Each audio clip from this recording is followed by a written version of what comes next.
자, 관동별곡 그 기본적인 이 가사에 대한 얘기인데, 이 관동별곡이라는 작품에 대해서 이제 알아보도록 하겠습니다. 자, 관동별곡이라는 작품은 일단 뭐 내신에서 나름대로 중요한 작품이고 또 잘 나온 작품 중에 하나죠. 제목의 의미가 지금 여기에 뭐 관동별곡 이렇게 나오는데, 관동별곡 말 그대로 관동지방에 대한 노래 이런 얘기예요. 그래서 이 관동지방이라는 게 지금으로 치면 이 강원도를 얘기하는 거죠. 그래서 강원도 지방에 대한 노래 이런 정도의 내용으로 기본적으로 파악하면 됩니다. 자, 그럼 이제 밑에 핵심 정리부터 보세요. 핵심 정리를 보면 글의 종류는 뭐 기행가사, 양반가사, 전격가사 이렇게 나오죠. 자, 이게 제일 쉽죠? 양반가사라는 걸 말 그대로 양반이 쓴 가사니까 뭐 그런 내용이고, 전격가사라는 거는 여기 나오죠, 미리? 가사의 마지막 구가 시조와 동일합니다. 그러면 3543의 음수이라고 되는데 글자 수를 얘기하는 거죠. 그러니까 마지막이 3543으로 끝나는 글을 보면 그건 전격가사라는 얘기예요. 그럼 전격가사와 변격가사라는 말은 그렇게 어렵지 않죠. 변격은 말 그대로 3543으로 안 끝나는 건데, 시조를 볼 때 우리는 이렇게 배우잖아요. 뭐 초장, 그 다음 중장, 그 다음 종장 이렇게 볼 때 글자 수가 통상적으로 3, 4, 3, 4, 그 다음 3, 4, 3, 4, 그 다음 3, 5, 4, 3으로 통상 끝나죠. 근데 여기서 꼭 글자 수 지켜야 되는 게 어디야? 그렇죠. 이 처음에 세 글자 고정되는 거죠. 그래서 이 세 글자로 고정되는 맨 마지막 부분, 여기에서 이제 3, 5, 4, 3으로 끝나는 부분이 나온다면 그걸 갖고 뭐라고 하냐면 전격가사라고 얘기하는 거예요. 어차피 맨 마지막이 여기만 지켜주면 되니까 나머지의 5, 4, 3까지를 안 지켜도 크게 전격가사에 상관없죠. 그래서 시조처럼 처음을 세 글자로 고정했느냐 아니냐를 맨 마지막을 보고 판단하는 거예요. 오히려 여기서 제일 중요한 건 여기죠. 기행가사. 자, 요거는 밑줄. 기행가사란 말이 제일 중요해요. 기행가사라는 거는 결국은 기행문의 형태로 쓴 건데, 우리가 볼 때 이 기행문이란 건 통상적으로 세 가지의 기본적 특징이 있죠. 기행문, 여행 갔다 오고 쓴 거야. 그럼 여행 갔다 오면 우리가 뭐가 있겠어? 여행한 경로가 있겠죠? 여정. 그 다음 여행 가서 뭐 할 거예요? 보고 듣겠죠? 그럼 견문. 느낀 게 있겠죠? 감상. 이런 게 보이는 게 결국은 기행가사의 특징이겠죠. 자, 그래서 이제 나중에 관동별곡을 가지고 볼 때는 뭐 여정, 견문, 감상에 가는 걸 다 찾아야 돼요. 자, 아까도 얘기했듯이 여기는 강원도 갔다 온 거예요. 자, 강원도에 가서 통상적으로 이 글은 크게 두 가지 이야기를 해요. 하나는 뭐냐면 처음에는 이제 산에 관한 얘기. 산을 이동했다, 그 다음에 이제 바다 쪽으로 이동하는 이런 얘기인데, 강원도에 있는 산 중에 금강산에 관한 얘기를 할 거고요. 바다 같은 경우는 그렇죠? 강원도에 있는 산 자체, 그 바다 자체가 동해이기 때문에 동해와 관련된 얘기를 해서 이렇게 두 가지에 관련된 얘기를 할 겁니다. 자, 간단한 가사의 내용을 볼게요. 가사는 경기체가의 사태가 확산되던 산문정신의 영향으로 조선 초에 발생한다. 말 그대로 조선시대에 발생한 게 가사란 얘기죠. 그러면 융성된 시기나 소멸된 시기도 조선시대라는 거죠. 그 다음 전개는 뭐 딱히 중요한 게 아니니까 안 봐도 되고, 그 다음 특징, 운문에서 산문으로 넘어가는 과도덕 형태의 장르이다. 되게 중요한 거 밑줄 쳐주세요. 운문에서 산문으로 넘어가는 과도덕 형태의 장르이다. 그러면 운율적인 요소도 보이는데, 운율적인 모습도 보이면서 거기서 뭐도 존재한다는 거야. 산문적인 요소도 존재한다는 거죠. 운문이라고 얘기한 건 결국은 운율이 있다는 얘기죠. 그래서 시조의 운율과 나중에 가사의 운율 같은 거는 같은 시기이기 때문에, 시조도 고려 말 정도에 발생해서 현재까지 쓰이니까 융성된 시기는 조선이죠. 그렇게 해서 나중에 운율이 똑같아요. 어느 정도는. 자, 조선 전기에는 유기적 이념에 근거한 연군. 연군은 뭐야? 임금에 대한 그리움 이런 거죠. 또는 자영 찬미의 서등적 가사가 중심을 이룬다. 그런 내용이 중심인데, 조선 후기에 보면 실학사상에 근거한 생활에서 소재를 구한 서사적 가사가 중심을 이룬다. 이런 내용이 이제 중심을 이룬다는 건데, 여기서 중요한 건 사실 이거 조선 전기 하나뿐이에요. 왜냐면 관동별곡 자체가 기본적으로 조선 전기하고 연결되는 거기 때문에 시험에서는 뭐 이 연군 또는 뭐 자연 찬미 이 두 개가 관동별곡에서 되게 중요한 얘기죠. 자, 그다음 이제 시조와 가사. 이제 어떤 공통점이 있고 차이점이 있나 보는 거죠. 운율이 서로 유사하다? 그게 여기 나오잖아요. 3, 4조 또는 4, 4조. 글자 수가 그렇다는 거죠. 운율이 있는 구절이 연속된 정형시이다. 하나만 더 적으면 매듭모, 사음볼이 이루어졌죠. 시조를 보면 글자 수가 세 글자, 네 글자, 세 글자, 네 글자, 세 글자, 네 글자, 세 글자, 네 글자, 세 글자, 다섯 글자, 네 글자, 세 글자 이런 식인데 이런 식으로 잘라보면 사음볼이 이루어졌죠. 그래서 3, 4조 또는 4, 4조의 사음볼이 이루어져 있는 게 시조와 가사의 공통점이라는 거예요. 운율의 공통점이 있죠. 그 다음 시조를 단가라고 하고 가사는 장가라고 부른다. 이건 뭐냐면 단가는 짧다는 얘기죠. 시조를 보면 요 정도 내용에서 끝나잖아요. 근데 가사 같은 경우는 장가에서 내용이 되게 길어요. 길이에 제한이 없다는 거죠. 사실 관동별곡이 어려운 건 말 그대로 길이에 대한 제한 자체가 없기 때문에 좀 어려운 거죠. 자, 그 다음 구성. 구성에서 중요한 거 3단 구성 이거 뭐 뻔한 얘기가 필요 없고 여기가 중요하죠. 시간과 공간의 순서에 따른 초고식 구성. 아까 분명히 기행문이란 건 여정과 견문과 감상 자체를 가지고 있다고 그랬잖아요. 그럼 기본적으로 시간의 흐름이나 공간의 순서에 따라 계속 이동할 거니까 그런 것들이 되게 중요하죠. 초보식이란 말이 이 순서에 따른 거는 얘기한 거니까 중요한 건 시간과 공간이 어떻게 이동되고 있는가가 되게 중요해요. 자, 그리고 이 안에는 유기적인 충의사상이나 애민사상이나 도기적 신선사상 위주로 나온다. 이렇게 나오는데 애민사상은 뭐야? 백성을 사랑하는 마음 이런 걸 얘기하는 거죠.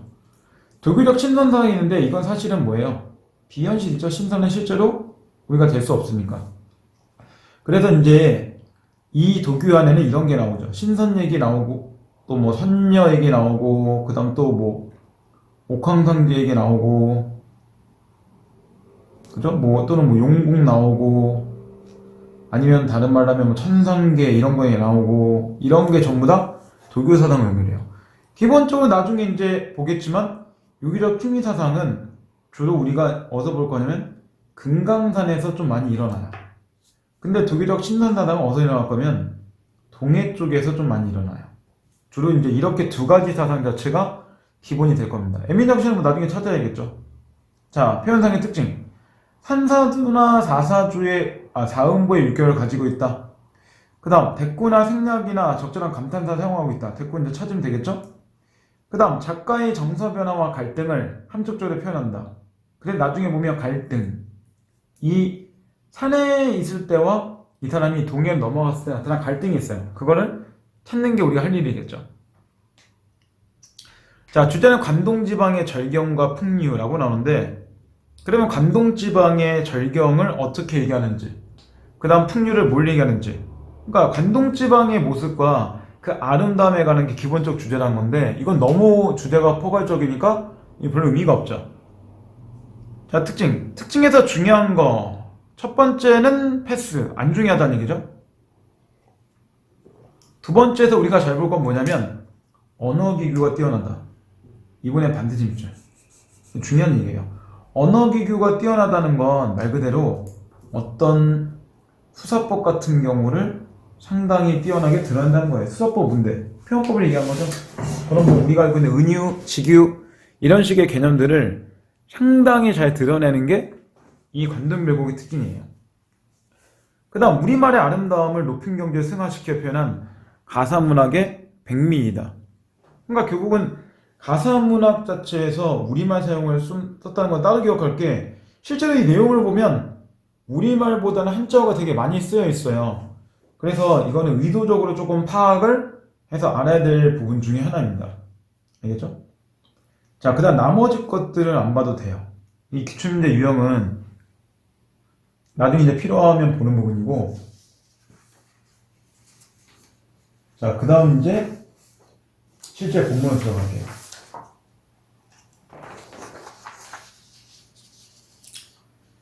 자, 본문을 보면 이제 나오죠. 자, 이거는 제가 이제 기본적으로 원문을 가지고 드러나게 해놓고, 그 다음에 그 원문에 관련된 전문풀이를 그냥 바로 본 거예요.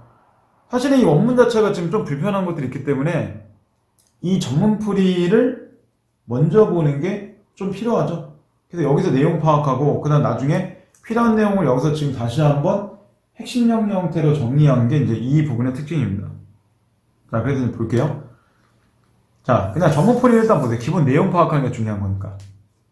자, 고치지 못할 정도의 병처럼 자연을 너무 많이 사랑했다. 그럼 이 사람은 병처럼인 거니까 진짜로 병이 들었다. 이런 말은 틀린 말이죠. 병이 든 게 아니죠. 자연을 되게 많이 사랑한다 이런 뜻이겠죠. 그래서 전라도의 천평에 응거하여 한가롭게 지내는데, 자, 800미나 되는 강원도 관찰사의 직분을 맡기시니, 당연히 여기서 뭐 한 거야? 임금께서, 그죠? 임금께서 나에게 800미나 되는 강원도의 관찰사의 직분을 맡기시니, 결국은 벼슬을 중간에 안 하고 있다가 그 다음 이제 벼슬을 하는 걸로 넘어가는 거지. 임금이 이제 날 부르겠죠. 어허, 이제 고만 들고 벼슬을 가서 관찰사가 돼서, 관찰사가 뭐야 지금 치면 강원도 지사잖아요. 강원도에 가서 좀 일을 해라. 그러니까 아유 임금님 정말 은혜가 너무나 끝이 없습니다. 감사합니다. 뭐 이런 얘기겠죠. 임금의 은혜에 대한 감사를 드려야죠. 그래서 연춘문에 달려들어가 경계료의 남문을 바라보며 임금에게 작별하고 물러나니 벌써 부임 준비가 되어 있구나. 근데 여기는 지금 어디예요? 임금이 있는 곳이 어디야? 한양. 지금 서울이죠. 그 서울에 임금이 있겠죠. 거기에 가서 임금에게 이제 뭐 관찰사의 표나 뭐 이런 게 있을 거 아니에요. 그런 걸 받아서 다시 강원도로 가는 과정 자체를 보여주는 거죠. 자, 이제 부임할 준비가 됐으면 어디로 가면 돼? 강원도로 가면 되죠. 그 양주역에서 말을 갈아타고 여주로 돌아 들어가니 성강이 어디인가? 여기가 원주로구나. 이렇게 했는데, 원주나 성강은 이미 뭐예요? 다 강원도예요. 양주나 여주는 경기도를 얘기하는 거고. 그러면 이렇게 해서 바로 뭐 한 거예요? 서울에서, 즉 한양에서 강원도로, 어떻게 치면 지금 치면 뭐 한양에서 바로 그 관동 지역으로 이동한 거죠. 근데 지금 보면 사실 이 당시에는 말을 사고 막 이러고 하니까 맨날 며칠 정도가 걸릴 건데, 지금은 뭐 사실 몇 시간이 가지만 여기에는 지금 그 며칠 동안의 과정 자체가 다 생략되어 있는 거죠. 이건 왜 그러냐면 그런 이유가 있어요. 관동별곡은 아까 얘기했듯이 이 글을 쓴 목적은 관동지방의 아름다운 모습이 무엇인가 이런 거를 보여주는 걸 목적으로 한단 말이에요. 근데 강원도 가는 과정이 별로 뭐가 중요해? 강원도 가서 하는 얘기가 더 중요할 거 아니에요? 내가 뭐 하고 놀았고, 또 뭐 하고 지냈고, 또 가서 뭐 백성들 어떻게 할 거고, 뭐 이런 얘기하는 게 더 중요한 얘기니까 가는 과정 자체는 이 사람에게 별로 중요한 문제가 아니에요. 그래서 강원도로 가는 과정 자체는 그냥 빨리빨리 생략해서 보여주는 거죠. 자, 그 다음 수양강에서 흐르는 물은 어디로 흘러가는 것인가? 자, 이건 제가 의역 완전히 해놨죠. 수양강은 흘러 임금이 계신 한양으로 흐르는구나.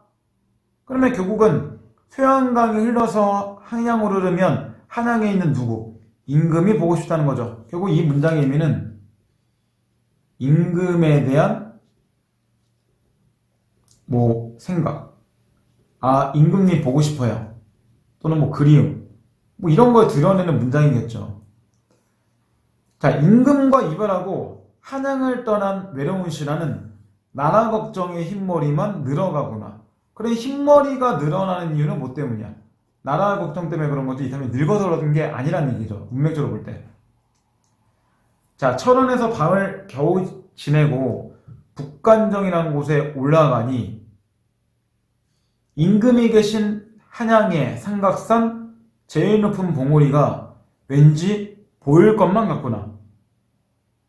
그럼 지금 여기에서 보면 이 사람이 뭐 하는 거야? 철원에서 밤을 지내고 북간정에 올라가고 거기에서 임금이 계신 한양의 삼각산 제일 봉우리가 높이 보일 것만 같구나, 이렇게 나오는데, 이 삼각산은 지금 치면 북한산에 얘기한 거예요. 근데 좀 이상한 게 북한산이 실제로 보일까요? 북한산이 설마 북한에 있다고 생각하는 건 아니겠죠, 우리? 이건 이제 지금 거기 있잖아요.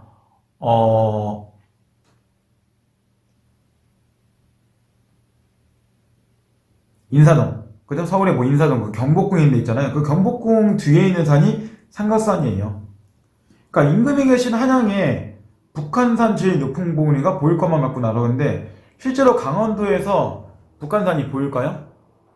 그렇죠. 안 보이죠. 설마 보인다고 생각하는 건 아니겠죠? 안 보여요, 멀어서. 근데 이 얘기는 그만큼 뭐냐면 한양에 있는 임금님이 보고 싶다? 이런 식의 의미겠죠, 실제로는. 자, 태봉국의 궁예왕의 대궐태. 궁예왕은 우리가 들어본 적 있죠? 누구야? 후고구려의 왕이죠. 그 대궐태. 그러니까 실제로 이 사람이 있는 곳이 실제 간단하게 그림을 보여주면, 자, 그냥 그림 마음에 있는 거예요. 자, 이렇게 그림을 보여주면 이쪽이 이제 예전에 신라였겠죠? 이쪽이 신라 쪽에 있고 이쪽이 후고구려가 있을 거고, 그 다음 이쪽에서 이제 후백제가 이루어지는 형태가 우리나라의 후삼국시다라고 얘기하잖아요. 그러니까 실제로 조선이라면 조선의 여기 쪽이 강원도 쪽이잖아요. 그러니까 강원도에 가니까 예전에 후고구려에 뭐가 있는 거야? 유적지가 보이는 거예요, 결국은. 우리가 경복궁이나 아니면 이런 거 있잖아요. 경주에 가서 석굴암이나 불구사 같은 거 보면, 아, 옛날에는 여기 유적지가 이랬구나, 이렇게 느끼는 것처럼 이 사람도 강원도에 가서 후고구려에 옛 대궐태를 가본 거예요. 콜라모나 갔겠죠. 자, 거기서 지저귀는 무심한 까마귀와 까치는 니네는 나라의 흥하고 망함을 알고 오는가 모르고 오는가. 쉽게 가면 후계왕의 대궐태에 갔더니 이제 뭐예요? 조선이니까 후고는 지금 뭐 했을 거예요? 멸망했을 거 아니에요, 지금 상태라면. 멸망했으니까, 아, 옛날엔 여기가 되게 뭔가 사람도 많고 돌아다니는 거 많고 그랬는데 지금은 유적지만 있고 대궐터만 있고 아무것도 남지 않았구나. 그러니까 이 사람이 느끼는 건, 언젠가 흥하는 거 있지만 망함도 있구나. 이제 이런 안타까운 마음을 드러내는 거죠. 그렇다고 이 사람이 후고구려의 자손이 아니에요. 우리가 말 그대로 불구사가 갖고 이런 거 느낄 수 있잖아요. 옛날에 여기는 되게 스님들도 많았을 거고 엄도 많이 보고 되게 복잡할 텐데 지금은 스님도 안 보이고 유적지 막아놓고 그냥 관광객들밖에 없네. 뭔가 좀 허전한데? 이렇게 느낄 수 있어요. 그런데 그렇게 느끼는 것 중에 하나를 이야기하는 거예요. 자, 이곳의 지명이 옛날 중국의 한나라의 회양 땅과 마침 같으니, 그 얘기는 이런 얘기예요. 조선에도 회양이라는 지역이 있는 거고, 그러나 중국에도 똑같이 이런 회양이라는 지역이 있는 거예요. 그러니까 결국은 나라의 어떤 고을의 이름이 똑같으니, 회양태도 선정을 베풀었던 좋은 정치를 베풀었던 급정류의 모습을 이곳에서 다시 볼 것인가? 결국은 회양의 태수로 선정을 베풀었던 급정류의 모습을 이곳에서 다시 볼 것인가? 다른 말로 하면 적어보세요. 다시 보게끔 하겠다, 이런 의미가 되는 거죠. 그러니까 결국은 이 중국의 회양에서 급정류라는 사람이 선정을 베푼 적이 있는 거예요. 그러니까 나도 똑같은 회양이란 지역에 있으니 급정류가 좋은 정치를 했던 것처럼 나도 좋은 정치를 해야겠다, 이런 마음이 담겨 있는 거예요. 내용 여기까지만 와도 뭔가 좀 어렵죠. 정찰의 관동별곡 자체는 일단 어쨌든 운율적인 요소도 있고 시기 때문에 기본적인 그런 함축성에 가는 것들이 상당히 많아요. 그렇기 때문에 그런 것들을 찾는 게 이제 일이죠. 자, 근데 밑에 한번 보세요. 이제 이게 다시 한번 전체적인 이제 설명을 좀 곁들여 놓은 거죠. 사실 중요한 게 여기에요. 여기서는 간단한 내용 본 거고. 자, 강호의 병이 깊어 중림에 누웠더니. 자, 여기서 중요한 건 뭐냐면 대유법이에요. 이 강호라는 게 실제로는 자연 전체를 얘기하는 거예요. 대유법 일부를 가지고 전체 얘기하는 거잖아요. 그래서 이 사람이 자연에 누워있다 이런 거예요. 은유법 별로 중요하지 않고. 그 다음 고사성어에서 이 천석고환과 연화고지는 시험에서 되게 잘 나옵니다. 잘 기억하세요. 그래서 자연을 사랑하는 병, 이건 아까도 얘기했지만 진짜 병이 들었다는 게 아니죠. 자연을 굉장히 사랑한다는 의미를 가지고 있는 게 천석고환과 연화고지라는 단어의 뜻이에요. 자, 그 다음 이제 뭐 중림치려는 시험에 잘 안 나오니까 천석고환, 연화고지 정도만 잘 알고 있으면 돼요. 그 다음 관동 800리 방면을 맡기시니 임금의 은혜야 갈수록 끝이 없구나. 그래서 방면은 방면진의 주말 관찰사 수임을 나에게 맡겼으니 성은 임금의 은혜야 갈수록 끝이 없다. 아까 임금에 대한 이거 감사라고 얘기했죠. 그 다음 연추문을 들이다가 달려가서 뭐 경외나문 바라보며 임금에게 하직하고 물러가니 옥절이 앞에 있구나. 그래서 여기서 보니까 옥절은 관찰사의 신표, 신분을 암시하는 부분이죠. 말 그대로 관찰사로 갔는데 안녕 다 관찰사야. 뭐 그러니까 얘기했는데 그냥 관찰사인 이유라 하고 믿을 수는 없잖아요. 관찰사는 증거를 보여야 될 거 아니에요. 그래서 이제 그런 증거를 한양에서 받는 거죠. 그래서 그 옥절이 앞에 있다. 이제 옥절을 받아서 출발 자체를 광원도 하는 과정이 나오는 거죠. 그 다음 여기서 이제 보면 중에 나오죠. 아까 이 부분이었죠. 평무역 가서 말을 갈아타고 흑수를 돌아니 성강 어딘가 치악산 여기다. 강원도에 있는 치악산을 얘기하는 거예요. 원주에 있는 거고, 뭐 가본 적인지 모르겠지만. 그래서 임금에게 뱉고 하직하고 물러난 관금과 관찰사의 부임이 한 단자가 생략되어 있다. 그 이유는 뭐? 속도감을 부여하기 위해서이다. 아까도 얘기했잖아요. 이 글은 강원도 지역을 유람하는 게 이 이야기의 특징이지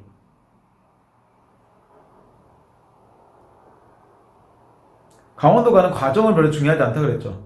그래서 일부러 이 부분은 속도감을 부여하기 위해서 생략한 것이다. 이렇게 이제 기억하면 되죠. 그 다음 4번은 별표. 자, 수양강에 내리는 물이 어디로 흘러든단 말인가? 자, 거기에는 결국은 한양으로 흘러갈 거고 한양에 있는 누가? 임금이 보고 싶다는 의미겠죠. 그래서 연군지정. 자, 연군지정. 그래서 소양강에서 한강을 떠올리고 거기에는 한양에 있는 임금이 연상한다. 결국 임금에 대한 그림이 있다는 거죠. 그래서 연군지정. 말 그대로 임금에 대한 그리움. 이런 뜻이에요. 그래서 이제 임금에 대한 그리움의 모습이 나타났다. 이렇게 되는 거죠. 이 연군지정이란 말은 시험에서 되게 많이 나온 단어이기 때문에 잘 알고 있어야 돼요. 알겠죠? 자, 그 다음 고신거국의 백발도 하다하시아. 고신, 고독한 신하. 자기가 되겠죠, 정철. 그 다음 백발은 아까 얘기했죠. 흰머리가 나타나는 게 직역인데 중요한 건 이게 아니에요. 흰머리가 왜 생겼는가? 중요한 거는 나라에 대한 걱정 때문에 근심 걱정이 생겼다라고 하니까 흰머리의 실제 의미는 근심 또는 걱정이 되겠죠. 이게 중요한 포인트가 되는 거죠. 자, 그리고 나오죠. 우국지정. 결국은 나라 걱정에 흰머리가 많이 생겼다. 그래서 우국지정이라는 거는 나라에 대한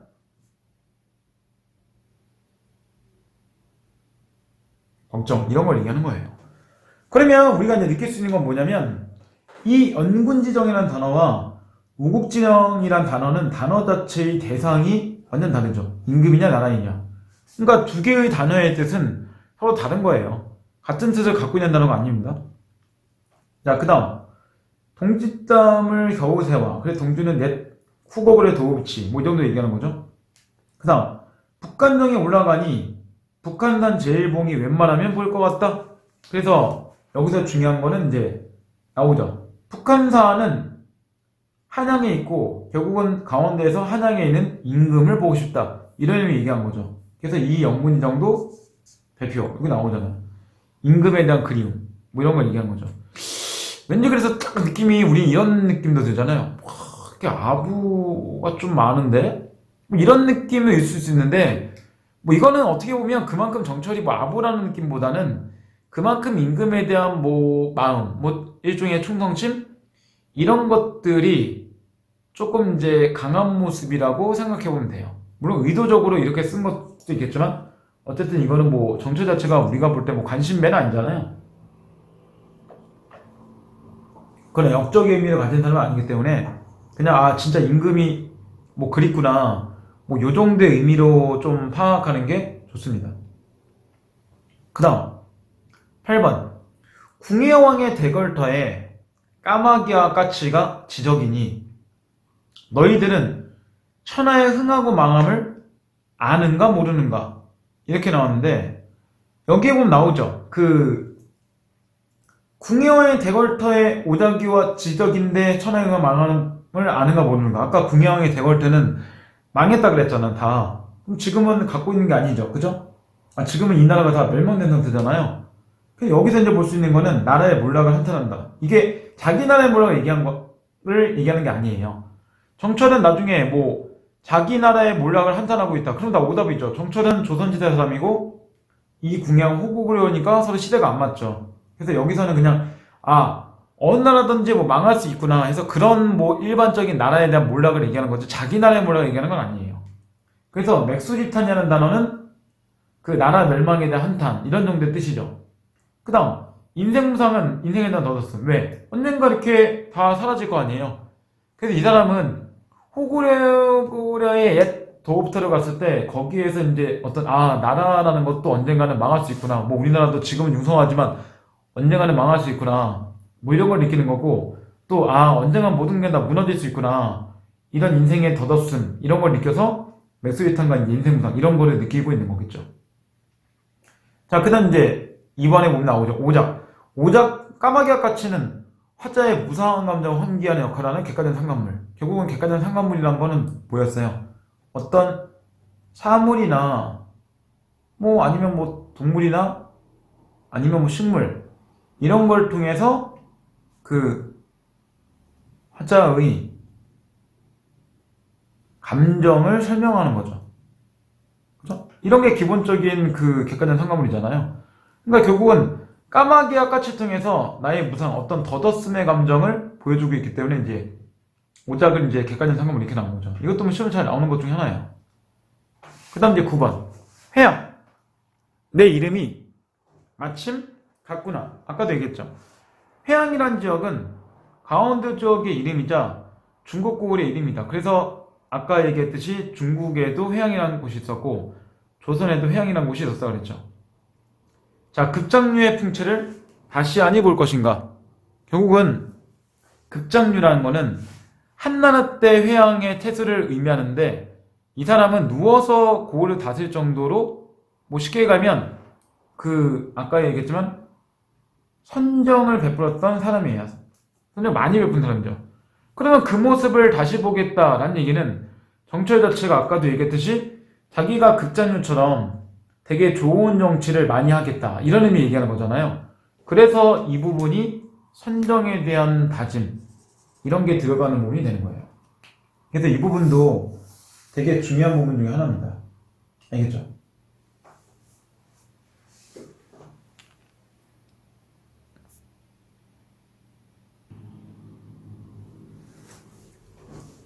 자, 그 다음 이제 1-1 부분을 볼게요.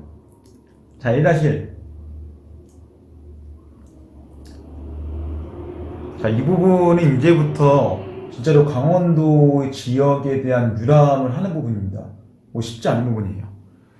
자, 영중이 무사하고 시절이 3월일 때, 그럼 이제 봄이겠죠. 간예가 무사하고 시절 3월일 때, 어떻게 보면 자기가 그만큼 강원도 지사로 잘 다스리니까 시절이 3월이라는 얘기를 무사한다는 얘기를 하겠죠. 자, 화천 시냇길이 풍악으로 뻗어 있다. 근데 실제로 이제 뒤에서 얘기하겠지만 강원도의 봄의 이름이 금강사이고 풍악이란 건 가을의 이름이에요. 근데 3월이면 봄이잖아요. 그럼 왜 풍악으로 뻗어 있다는 게 뭔가 좀 이상하죠. 이건 왜 뒤에서 좀 더 얘기할게요. 자, 여장을 간편하게 꾸리고 좁은 산길에 지팡이를 짚고 백천동을 지나서 만복동 계곡으로 들어가니 이렇게 쭉 이제 이동하고 있는 거죠. 무지개처럼 아름답고 용의 꼬리처럼 고운 폭포가 섞어 떨어지는 웅장한 도리가 십리의 밖까지 울려 퍼졌으니. 그럼 이 폭포는 굉장히 뭐 크고 무람하고 뭔가 웅장한 거겠죠. 자, 멀리서 들을 때는 천둥소리 같았는데 막상 가까이 가서 보니까 흰 눈처럼 흩날리고 있구나. 그럼 여기서 이제 우리가 느낄 수 있는 건 뭐냐면, 멀리서 들을 때는 뭔가 청각적인 느낌을 드는데 가까이 보니까 시각적인 느낌을 든다는 거죠. 이것도 이제 뒤에서 또 얘기하겠지만, 어쨌든 이 사람이, 이 정철이 지금 만복동 계곡에 대한 느낌을 지금 보여주고 있는 거죠. 자, 금강대 꼭대기 위에 학이 새끼를 지고 있으니 오피리 소리 같은 봄바람에 선잠을 깨웠던지, 흰저고리 검은 치마를 입은 듯한 학이, 실제로 학을 보면 그 다리 쪽은 검은색이고 그 위에 쪽은 하얗잖아요. 그래서 이 사람이 경찰이 볼 때 그거를 흰저고리 입고 있는 것 같고 검은 치마를 입고 있는 것 같다, 이런 식으로 비유적으로 얘기한 거겠죠. 자, 공중에 높이 솟아오르니 서희의 애주인은 인포를 반기는 듯 나를 반겨서 노는 듯하구나. 그러니까 결국은 누군지는 모르겠지만 학이 공중에서 왔다 갔다 하는 걸 보니까 왠지 얘가 인포를 반기는 것처럼 나를 반기고 있네? 라고 하는 거니까 인포에 대해서 누군지를 이미 누가? 이 정철이라는 사람을 알고 있다는 얘기겠죠. 자, 이건 이제 우리도 좀 더 봐야죠. 자, 근데 밑에 한번 보세요. 자, 영중이 무사하고 시절 3월이다. 계절은 초봄이며 3월이니까, 그죠? 자신의 선정을 갖지 않는다. 자화자찬. 자화자찬은 자기 스스로 자기를 찬양한다, 이런 건데, 영중이 무사하다는 거는 그만큼 뭐 한다는 거야. 정말 쉽게 보면 자기가 그만큼 좋은 정치를 해서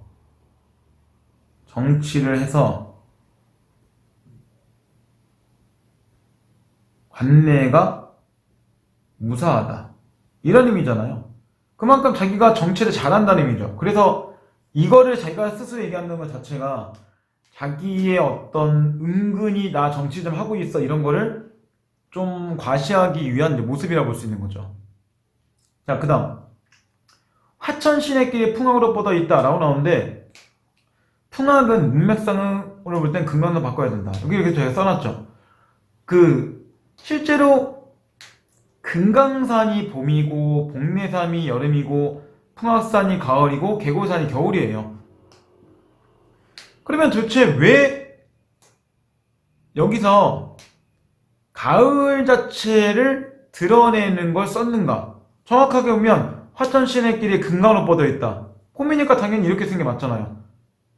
가을이면 풍악산이니까 여기서 이제 풍악산과 뭔가 좀 이상하죠. 그래서 원래 문맥상에 금강산 바꿔야 된다, 이런 건데, 금강산의 계절이 이렇게 따라 금강산, 복례산, 풍악산, 계곡산 이렇게 바뀐다는 것 자체가 그만큼 금강산이 우리가 가보진 않았지만 굉장히 아름답다는 거예요.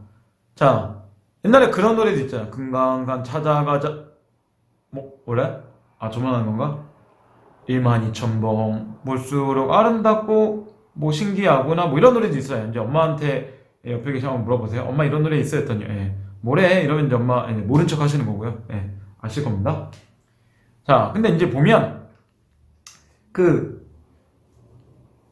12,000봉이 될 정도로 굉장히 금강산이 여러 가지의 모습을 갖고 있기 때문에 그 이름도 다른 이유가 그만큼 그 아름다움의 화려함을 강조하기 위해서 좀 달라지는 거예요. 근데 여기서 보면 이제 느끼는 게 있죠. 그럼 왜 굳이 가을 썼는가? 자, 우리가 생각할 때 가장 봄, 여름, 가을, 겨울 중에 가장 색깔이 다양하고 아름다운 계절이 언제예요? 그쵸? 가을이죠? 어떻게 보면 가을이 단풍도 있고 울긋불긋 하고 되게 아름다운 계절이잖아요. 그러니까 어떻게 보면 정철은 이제 두 가지 중에 하나 봐요. 정철이 여기서 순간적으로 금강산과 풍악산의 계절이 헷갈린 거야, 이름이. 이렇게 얘기하는 분도 있는데, 정철에 대해서 이제 간단하게 어떻게 알고 있는지 모르지만 한국 사회는 정철이 잘 언급이 안 돼요. 이 사람 나름대로 벼슬도 꽤 높은 사람 중에 하나고, 자의정 이렇게 해가지고 3등선 정도 올라가고 그런 사람인데, 이 사람 자체가 그 당시에 왠지 이 사람이 행적으로 볼 때 제도나 법령이나 이런 걸 맞는 게 별로 없어요. 그러다 보니까 정철이 한국 사회에서 별로 중요하게 쓰는 게 아닌데, 이 당시에 이미 정철은 나중에 우리 많이 괴롭힐 거예요. 정철님은 뭐 송미인곡, 삼미인곡, 성산탄, 성산별곡 이런 걸 통해서 보면 우리 앞으로 관동별곡 이게 문제가 아니라 굉장히 우리를 많이 괴롭히는 사람 중에 하나입니다. 문학적으로 이제 자주 뛰어나고 그 당시 이미 그렇게 알려졌던 사람이에요. 그럼 그 정도의 이제 어느 정도의 문학적 역량이 있는 사람이 그리고 되게 유명한 사람이 금강과 풍악이라는 걸 헷갈려서 이렇게 썼을까? 라고 생각하면 좀 의문점이 있어요. 그러면 의도적으로 어떻게 보면 이렇게 추정할 수 있죠. 어차피 앞에서 볼 때 금강산의 아름다움에 관한 얘기를 쓰는 게 이 글의 기본적인 주제잖아요. 그러면 자기가 보고 있는 봄이, 즉 금강산의 봄이 가을만큼 아름답다를 표현하기 위해서 의도적으로 금강이 아니라 풍악으로 바꾼 게 아닐까 이렇게 추정하는 게 이제 또 하나의 생각이 있어요. 그래서 아마 그런 정도가 되는 게 맞을 거예요. 그래서 이 표현은 이 풍압받았다는 건 어떤 문학적인 표현, 뭐 의도적으로는 이런 게 되는 거예요. 쉽게 얘기하면 그 금강산, 우리가 알고 있는 금강산의 봄이 가을만큼 아름답다. 그래서 얼마나 아름다운지를 표현하기 위해서 의도적으로 풍악이란 말을 끌어온 게 아닐까라고 이제 추정하는 게 이제 기본적인 맥락 중에 하나입니다. 그래서 이 정도로 이제 알고 있으면 돼요. 자, 그 다음 이제 3번. 행장을 다 떨치고 석경이 맞대 짚어. 그래서 산에 오르기 위해서 여행채비를 간편하게 한다. 그럼 이게 여기서 이제 뭐 한 거예요? 여행채비를 간편하게 하고 있다는 건 어떤 이 사람이 개인적인 여행을 하고 있다는 거겠죠. 만약에 관찰사로서의 여행을 한다면 혼자 다니는 게 아닐 거 아니에요. 굉장히 많은 사람들과 함께 뭐 다니고 이제 이러겠죠. 그러면 실제로 관찰사로서의 여정을 갈 때는 뭔가 굉장히 가마도 타고 화려하고 웅장하고 나팔도 들고 막 그랬을 거예요. 실제로 관동백을 전면에 보면 동해라고 할 때 이제 그런 내용도 나와요. 근데 여기서 이제 간편하게 했다는 것 자체가 개인적인 여행이고 그렇게 일행들을 많이 데리고 행차하지 않았다는 걸 이제 보는 거죠. 그 정도의 형태를 좀 볼 수 있습니다. 자, 그리고 이 4번은 반드시 별표. 굉장히 중요합니다. 이 4번은. 일단 딱 봐도 4번. 뭔가 표현도 되게 많이 나오고 좀 복잡해 보이죠. 자, 은 같은 무지개, 옥 같은 용의 꼬리, 섰들며 푸는 소리, 심리에 들린다 라고 하는데, 자, 보면 우리가 느끼는 게 있어요. 일단 먼저 보면, 은 같은 무지개, 그 다음 옥 같은 용의 꼬리. 자, 문장 구조가 서로 어때요? 문장 구조가 되게 유사하죠. 그래서 이렇게 유사한 두 개의 문장 구조를 나열한 걸 우리 뭐라 그래요? 대꾸라고 하죠. 대꾸법 자체가 유사한 문장 구조를 나열하는 걸 얘기한 거잖아요. 그리고 여기에 보면 또 뭐가 나와요? 뭐뭐 같은이 나오죠. 그럼 뭐가 있어요? 지규법이 있죠. 그래서 지규의 형태를 정리하면 이렇게 보죠. 보통 뭐뭐처럼, 그 다음 뭐뭐 같은, 또는 뭐뭐 듯이, 뭐뭐인 양. 뭐뭐 듯이란 건 다른 말은 뭐뭐인 듯. 뭐 이것도 같은 거죠. 이런 게 나오면 이제 지규라고 알고 있잖아요. 그래서 여기서 대꾸도 보이면서 지규도 보이고. 또 하나. 무지개하고 용의거리는 아까 여기를 볼 때, 뭐 여기 이제 보면 나오죠? 백천동이라서 만복동계곡 내려가니 무지개처럼 아름답고 용의거리처럼 고운 폭포가 섞였다는 웅장한 소리. 그러면 이 무지개나 용의꼬리는 뭘 얘기하는 거야? 폭포를 얘기하는 거죠. 그러면 이 두 개가 결국은 폭포를 얘기한다면 얘네들 뭐예요? 폭포를 가지고 비유한 거니까 얘네는 이제 은유 정도가 되겠죠. 은유는 뭔데? 말 그대로 A는 B이다. 하나 뭐 A를 뭐 내 마음은 호수요. 이런 거잖아요. 내 마음은 호수 같아 라고 나온다면 지가 되겠죠. 내 마음이 호수야 라고 직접적으로 얘기하면 그게 은유가 되겠죠. 그래서 이것 둘은 그 폭포를 의미한 단어이기 때문에 그런 건데 이 대꾸는 앞으로도 되게 많이 나옵니다. 이 시안에서. 그래서 4번 자체는 지금 보이는 표현법이 되게 많아요. 표현법이 많다는 건 그만큼 이게 시험에서 나올 확률도 되게 높다는 얘기겠죠. 자, 그래 나오죠. 여기 다시 한번 보면 그래서 폭포의 보조관념으로서 은유법이 쓰였다. 그 다음 은이나 옥은 백색입니다. 실제로 이거는 하얀색과 가깝잖아요. 그래서 폭포가 그만큼 고결하고 뭔가 순수한 모습을 갖고 있다 이런 의미겠죠. 그 다음 무지개나 용의 꼬리 같다라고 하면 역동적에 강렬하다. 그래서 직유, 대구, 과장인데 사실 과장은 잘 몰라도 돼요. 직유하고 대구 요 정도만 되죠. 그 다음 시각과 청각이라고 넘어가는 표현인데 이거는 뭐 여기에 보면 뭐 이런 것들이죠. 같은 무지개, 옷 같은 용의 꼬리. 그럼 여기서 이제 시각이 보이는 거죠. 그 다음 심리해드린다 라고 하니까 여기서 이제 그 청각도 심리 넘어가죠. 그러니까 정처 자체의 특징 중에 하나가 뭐냐면 아까도 처음에 얘기했지만 표현법이나 이런 것들이 상당히 많이 나와요. 그러니까 뭐 이런 것들 심상을 다른 말로 하면 뭐라 그래 우리는 감각이라고 말하거나 아니면 좀 더 고급지게 보면 이미지란 말 쓰잖아요. 심상, 감각, 이미지 시험에서 다 똑같은 말이에요. 이런 것들을 많이 쓰기 때문에 사실상 그 정조리씨가 좀 어려운 건데 이런 것들이 보이는 특징들 그러니까 그런 자기의 어떤 시어들을 직접적으로 얘기하는 게 아니라 돌려 말하거나 이런 표현법을 많이 쓰기 때문에 사실은 이 시가 어려운 게 있어요. 그 다음 5번도 마찬가지. 들을 때는 눈이었는데 막상 보니까 눈이 오다. 그럼 들을 때는 멀리 있는 거잖아요. 보니까 눈이 온다. 그러니까 결국은 멀리에서 가까이로 이동되고 있는 거죠. 여기서 중요한 건 여기에요. 이 두 개는 상당히 중요하죠. 멀리서 들을 때는 우레였다. 그럼 들을 때니까 청각이죠.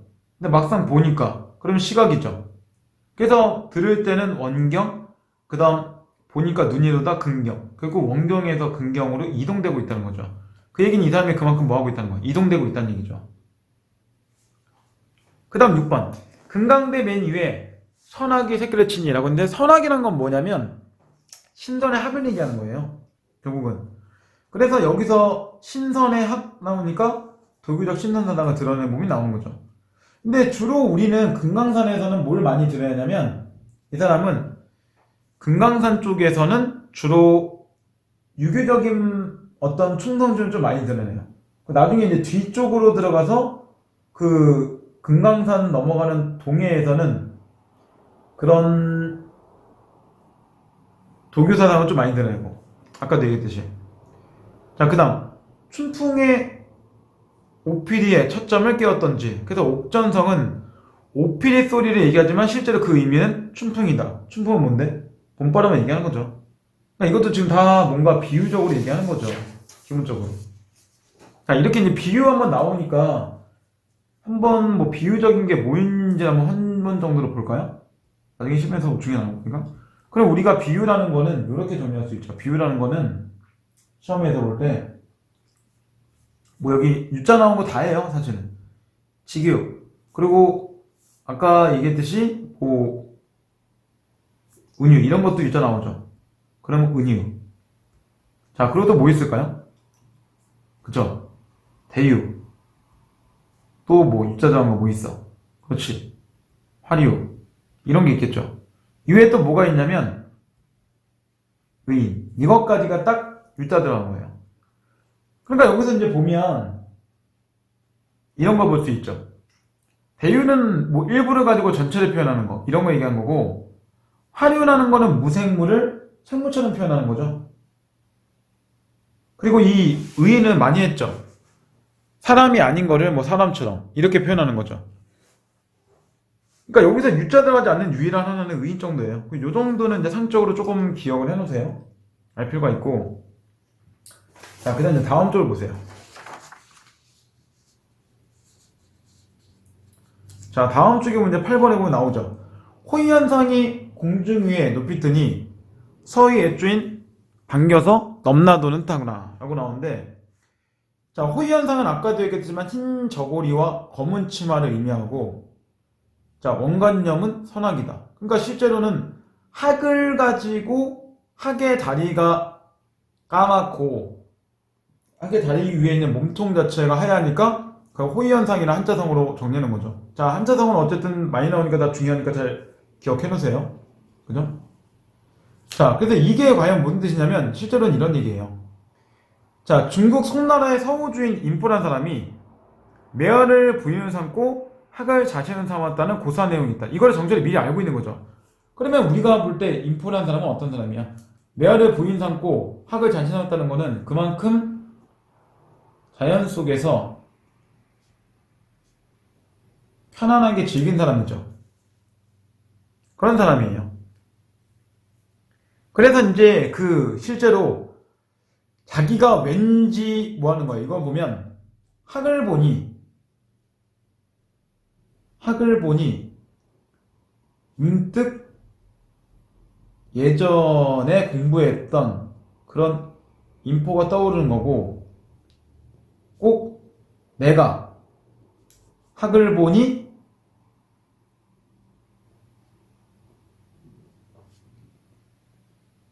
인포가 된 것 같다. 이런 느낌을 갖고 있는 거죠. 왜냐면 인포라는 사람이 과거에 학을 자식으로 삼고 있었다라는 고사를 이미 이 사람이 알고 있다는 건 자기 학을 보면서 학이 왔다 갔다 왔다 자기 주변에 왔다 갔다 하고 있는 거니까 왠지 내가 인포가 된 것 같은데 이렇게 이제 느끼는 거거든요. 그래서 여기서 볼 때 서예주의는 원관념은 정철, 다른 말로 정철이 아니라 뭐로 보면 돼요? 그냥 화자로 보면 되죠. 그래서 여기서 만약에 시험 문제 이렇게 나오면 틀리겠죠. 인포가 현재 학을 보고 있다. 그럼 당연히 틀린 얘기죠. 여기서 이제 보면 이제 자기가 꼭 인포가 된 것처럼 학을 보며 즐기고 있다. 그리고 이 학인 진짜 신선의 학이라는 게 말이 안 되죠. 자기가 꼭 그 뭐 산에 있고 이런 거니까 왠지 신선이 된 것 같은데 뭐 이런 식의 느낌으로 주고 있는 거죠. 자, 그래서 이제 조금 이제 보면 표현법이나 이런 것들이 많이 가미되고 있는 게 여기에 이제 특징이라고 생각하시면 돼요. 알겠죠? 자, 본사 1-1의 내용은 이렇습니다.